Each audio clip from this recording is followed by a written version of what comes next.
Estás viendo la última presentación de Sergio Gómez.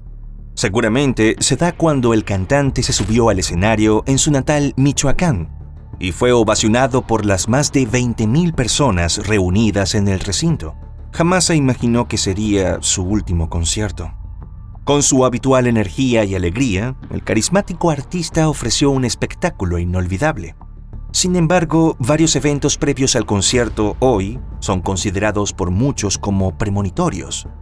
Quédate hasta el final para que conozcas la historia de este popular músico, su legado y su impactante final, que generó gran conmoción, así como las numerosas hipótesis en torno a este escalofriante crimen.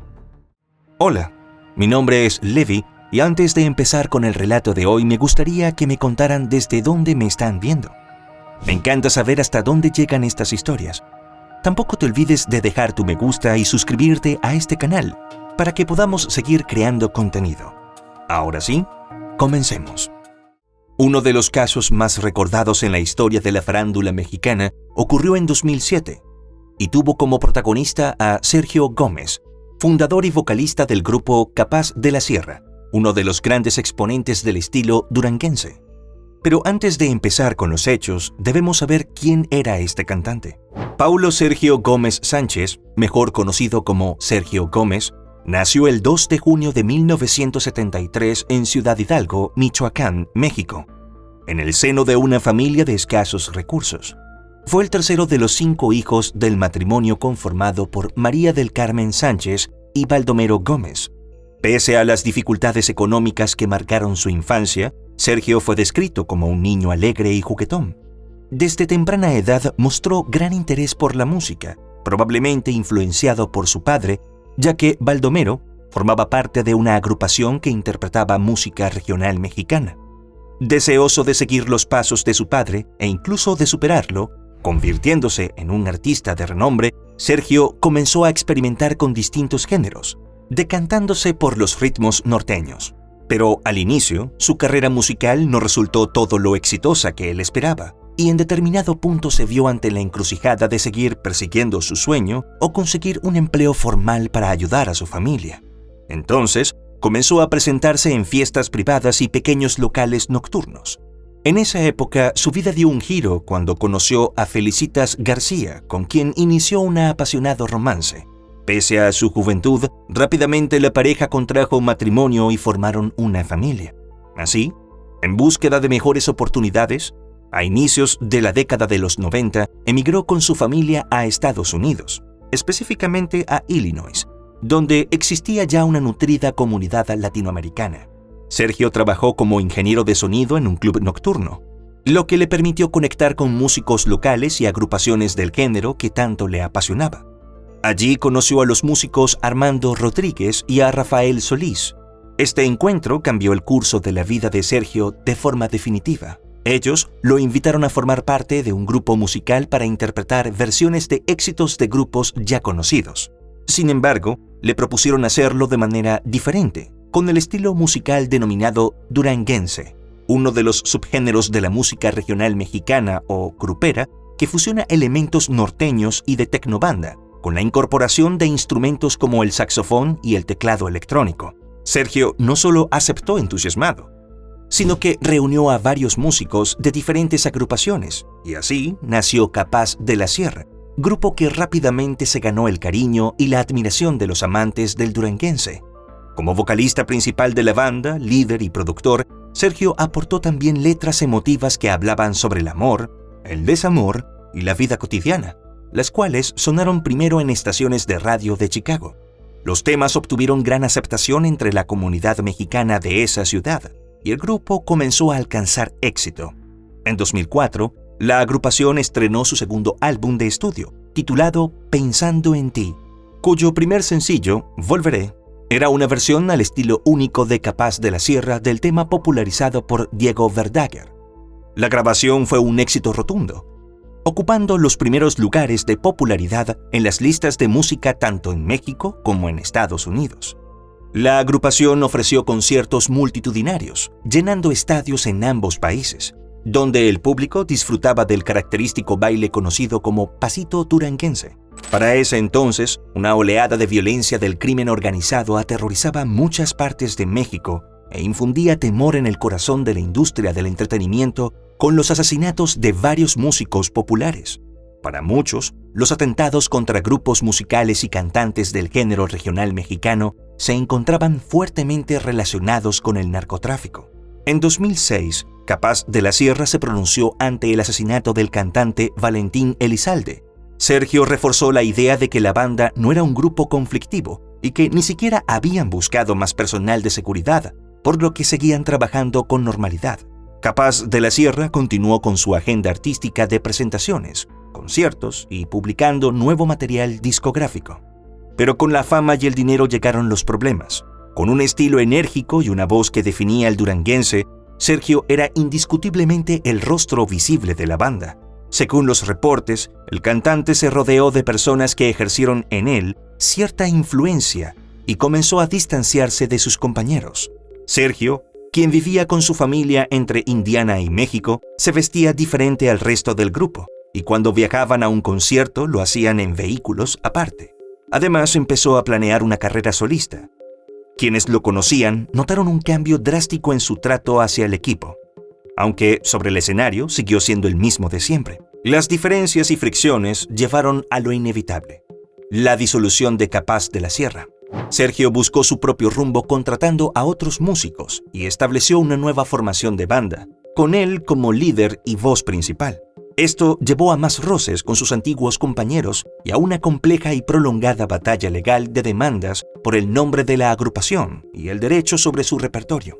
Finalmente, se llegó a un acuerdo que le permitía a Sergio y a la nueva banda seguir interpretando las canciones, pero con otros arreglos. Pese a los altibajos, para finales de 2007, a sus 34 años, Sergio se mantenía como un verdadero ícono de la música regional mexicana y su carrera lucía imparable. Sin embargo, su vida estaba por dar un giro trágico que nadie pudo anticipar. Algunas fuentes sostienen que en noviembre de ese año la banda comenzó a recibir mensajes anónimos con amenazas para que no se presentara en un evento ligado a la organización criminal Los Zetas en Michoacán.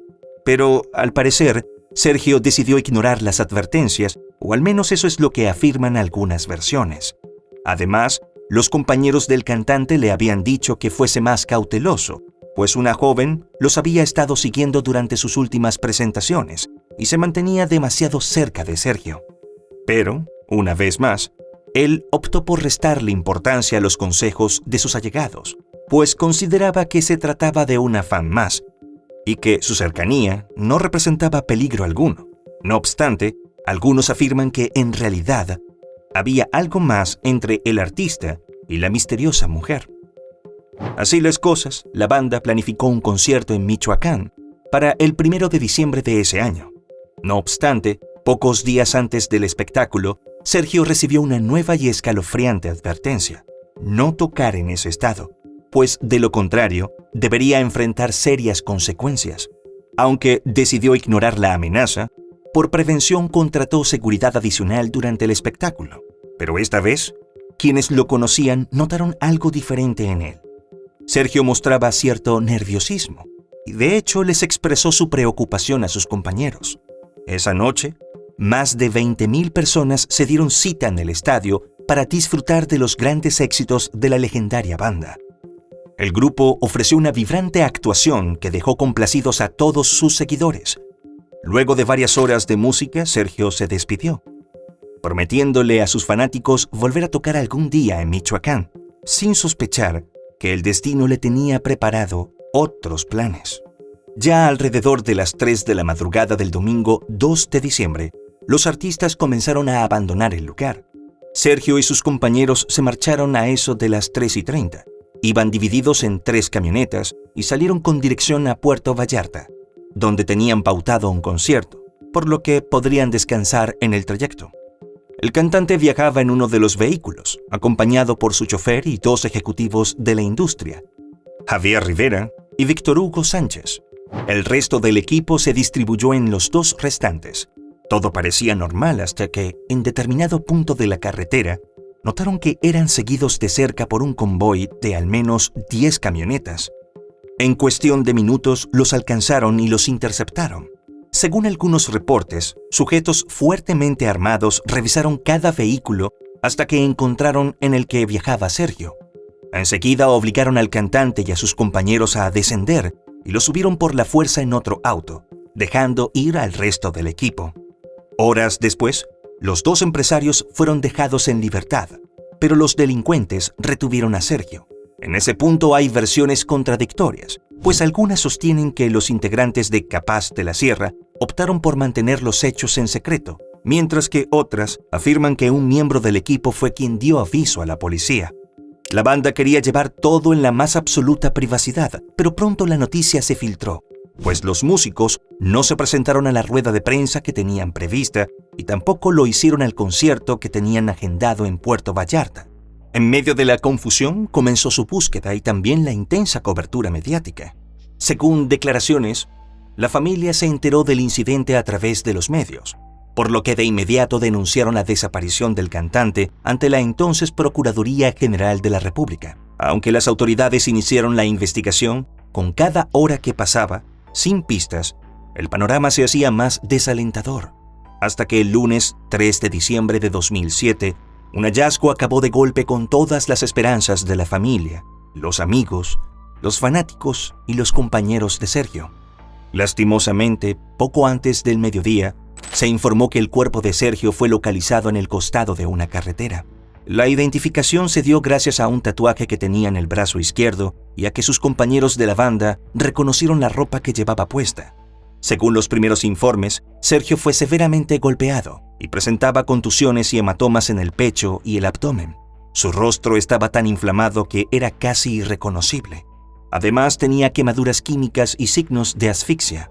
El informe preliminar de los análisis forenses reveló que le quitaron la vida entre las 4:30 y las 11 de la mañana del mismo día. El hombre presentaba golpes contundentes en la cabeza y el torso, así como quemaduras en los muslos y genitales. Se estableció que la causa del deceso fue la asfixia. Las investigaciones iniciales apuntaban a un crimen premeditado vinculado con un presunto ajuste de cuentas del crimen organizado, ya que, como ya hemos dicho, Sergio y el grupo habían recibido amenazas. El hecho generó gran conmoción social.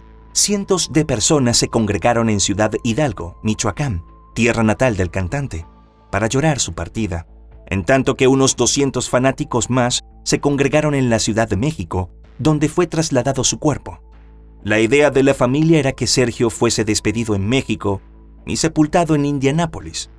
Tras los multitudinarios homenajes en México, el féretro con los restos del intérprete llegó a Estados Unidos, donde lo esperaban decenas de personas, entre fanáticos, familiares, músicos y reporteros. Pese al dolor que dejó su partida, el ambiente se llenó de aplausos y cantos. 6 días después, los restos fueron sepultados. Mientras tanto, las autoridades mexicanas habían abierto el expediente de investigación del crimen tras el hallazgo del cuerpo de Sergio. No obstante, los interrogatorios a testigos y análisis forenses no condujeron a nada. Tampoco se obtuvieron confesiones ni evidencia concluyente que ayudara a resolver el caso. La actuación de delincuentes durante los hechos y las características de estos apuntaron desde el principio a que había sido obra del crimen organizado. Sin embargo, no había un motivo claro, ya que ni Capaz de la Sierra ni Sergio parecían tener vínculos con ese mundo. A diferencia de otros artistas de la música regional mexicana que perdieron la vida en hechos violentos, las letras de sus canciones no alababan o normalizaban las actividades ilícitas de esos grupos, y los llamados narcocorridos no formaban parte de su repertorio. Sin embargo, a medida que pasaba el tiempo sin que se supiera la verdadera razón y los autores del brutal crimen del querido artista, fueron surgiendo distintas hipótesis en torno al caso, principalmente vinculadas al contexto de violencia narco en la región durante esa época. La versión que cobró mayor fuerza fue la del ajuste de cuentas entre carteles de la droga, específicamente una supuesta venganza de la organización conocida como la Familia Michoacana contra los Zetas, a un cártel rival. Según esta hipótesis, Sergio Gómez fue asesinado por orden de Nazario Moreno González, alias El Chayo, líder de la Familia Michoacana, como represalia por la actuación de Capaz de la Sierra en un evento privado ligado a los Zetas. Otra suposición tiene que ver con la negativa de la agrupación a pagar el llamado derecho de piso, que no es más que una cuota de protección impuesta por grupos criminales locales a los artistas para permitirles actuar en ciertas regiones de Michoacán. Esta hipótesis se basa en el patrón de extorsiones comunes contra artistas en zonas de alto riesgo, aunque carece de evidencia directa como testigos o confesiones. Una versión menos difundida apunta a un móvil personal o pasional, posiblemente vinculado a una relación extramatrimonial con una mujer presuntamente relacionada con miembros de un cártel. Esto se interfiere de la hazaña específica con quemaduras en los genitales, que podría indicar un componente de humillación o celos. En este mismo contexto, algunas fuentes se hicieron eco de rumores según los cuales el crimen habría sido ordenado por Felicita, la viuda de Sergio, quien habría descubierto una supuesta infidelidad y decidió cobrar venganza. Sin embargo, estas conjeturas son especulativas y no han sido respaldadas por la investigación oficial. La hipótesis de la venganza entre cárteles se considera la más sólida por varias razones. Por ejemplo, las amenazas recibidas antes del concierto y la ejecución posterior encajaban perfectamente en el modus operandi de estos grupos. Además, en esa época el Estado enfrentaba una escalada de violencia. Michoacán era epicentro de disputas con ejecuciones similares contra figuras públicas que colaboraban, incluso involuntariamente, con grupos rivales. Así las cosas, Arnaldo Rueda, alias La Minsa, presunto coordinador operativo de la familia michoacana, fue señalado como el ejecutor de Sergio Gómez y lo detuvieron el 11 de julio de 2009 en Michoacán. Su arresto fue el detonante de una oleada de cruentos ataques del grupo criminal, que dejó varios policías heridos y fallecidos. Finalmente, el hombre fue extraditado a Estados Unidos, donde respondería ante la justicia de ese país por delitos relacionados con el narcotráfico, pero nunca fue acusado del asesinato de Sergio. Por otra parte, en diciembre de 2010 se informó que Nazario, alias El Chayo, había fallecido en un enfrentamiento con fuerzas del orden. Pero no era verdad, pues en marzo de 2014 se confirmó que el narcotraficante seguía con vida y que lideró el crecimiento de su organización hasta convertirla en una de las más grandes y peligrosas de México. Ese año se anunció de nuevo su deceso en medio de otro enfrentamiento, esta vez con militares. A diferencia de 4 años atrás, en esta ocasión sí se pudo confirmar que era uno de los fallecidos. Además de las múltiples hipótesis sobre los autores y el móvil detrás del escalofriante crimen, la muerte de Sergio ha dado origen también a varios mitos o leyendas urbanas que le añaden otra capa de misterio a la historia. Los años fueron pasando, y en julio de 2019 se volvió a hablar del caso en redes sociales, ya que supuestamente en el video de su funeral, algunas personas dijeron ver que en el momento en el que lo muestran dentro de su ataúd, el cantante abrió los ojos. También circuló un audiovisual en donde se muestran imágenes grabadas días antes del fatal concierto, en donde a todos los integrantes de Capaz de la Sierra les leyeron las cartas, y uno de ellos sacó la figura de la muerte. Aunque por un momento se hizo un silencio incómodo, ninguno de ellos creyó que algo malo pasaría y comenzaron a reír. Sin embargo, tras lo sucedido, muchos lo interpretaron como una predicción. Por otra parte, después de la muerte de Sergio, también tuvo lugar una amarga disputa entre uno de sus hermanos y Felicita por los derechos sobre el nombre de Capaz de la Sierra y sus canciones, en la que también se involucraron antiguos miembros de la banda. Finalmente, la justicia favoreció a la mujer y los hijos de Sergio, quienes se quedaron con la propiedad del nombre y el repertorio de la banda, que siguió activa tras una pausa por el duelo. De hecho, en cada presentación y álbum, Capaz de la Sierra honra la memoria de su fundador y cantante principal. Recientemente, durante una gira por Estados Unidos, la banda presentó como uno de sus integrantes al hijo mayor del hombre, Sergio Gómez Jr., quien afirmó que mantendría vivo el legado de su padre. Pero pese a que el caso generó una gran polémica, para noviembre de 2025, cuando estamos realizando esta investigación y a casi 18 años del crimen, el caso permanece sin resolver, sin detenidos, ni avances judiciales significativos. En su apogeo, Capaz de la Sierra representaba el éxito del duranguense como género accesible y festivo. Por eso, el asesinato de Sergio tuvo tanto impacto en el mundo de la música regional mexicana. simbolizando además la intrusión del narcotráfico y el crimen organizado en la cultura popular.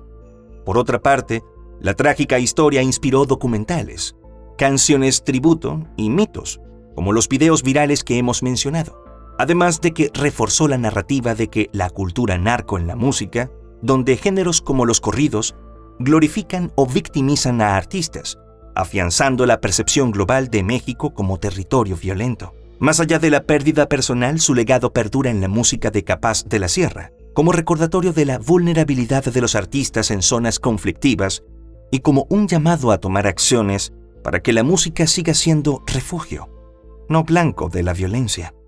Y hasta aquí el caso de hoy. Cuéntame en comentarios qué opinas. ¿Qué hipótesis crees que es la más acertada? Sus comentarios son muy importantes para nosotros. Nos vemos hasta otro caso. Adiós.